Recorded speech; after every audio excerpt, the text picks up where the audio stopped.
আসসালামু আলাইকুম। আমি সাইফ রায়ান। আজকে ন্যারেশনের লেটের ইউজ অফ লেট সেটি খুব সহজে তোমাদের শিখিয়ে দেব। আজকের পরে এই বিষয়ে তোমাদের আর কোনো সমস্যা থাকবে না বলে আমি মনে করি। মূলত এই ইউজ অফ লেট এটা হলো ইম্পারেটিভ সেন্টেন্সের একটা অংশ। ইম্পারেটিভ সেন্টেন্স কোনগুলা? যেমন ডু দা ওয়ার্ক, অথবা তোমাকে বলতেছে যে এক গ্লাস পানি আনো আমার জন্য, বা এই কাজটি করো, এই কাজটি করো না। মানে তোমাকে কোনো আদেশ দিবে, কোনো নিষেধ করবে, কোনো রিকোয়েস্ট করবে, এগুলো হলো ইম্পারেটিভ সেন্টেন্স। আর ইম্পারেটিভ সেন্টেন্সের একটা বিশেষ অংশ হলো এই ইউজ অফ লেট। সাধারণত ইম্পারেটিভ সেন্টেন্স যে স্ট্রাকচার ফলো করে, এই লেটের ইউজটা একটু আলাদা।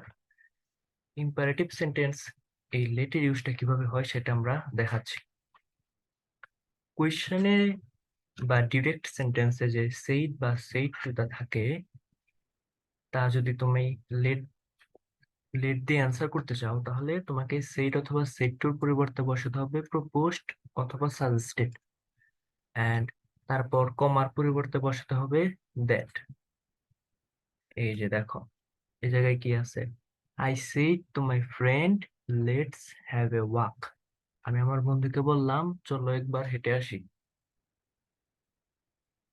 এই জায়গায় সেইটুর পরিবর্তে আমরা দিয়েছি কি? প্রপোজড।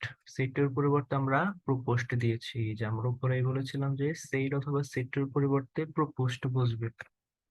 তারপর এই ইনভার্টেড কমার পরিবর্তে আমরা বসাইছি দ্যাট।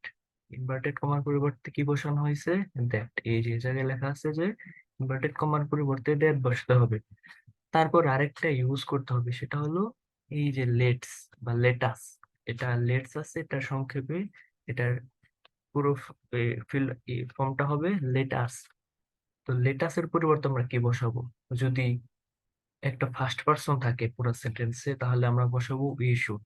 যদি দুইটাই থার্ড পার্সন থাকে, তাহলে আমরা বসাবো দে শুড। আর যদি একটা থার্ড পার্সন আর একটা সেকেন্ড পার্সন থাকে, তাহলে আমরা বসাবো ইউ শুড। এই জায়গায় কি আছে? I say to my friend. I আছে, আই হলো একটি ফার্স্ট পার্সন, আর ফার্স্ট পার্সন থাকলে আমরা বসাই উই শুড। তো এই জায়গায় লেটাসের পরিবর্তে আমরা বসাইছি উই শুড, তারপরে যা আছে তাই।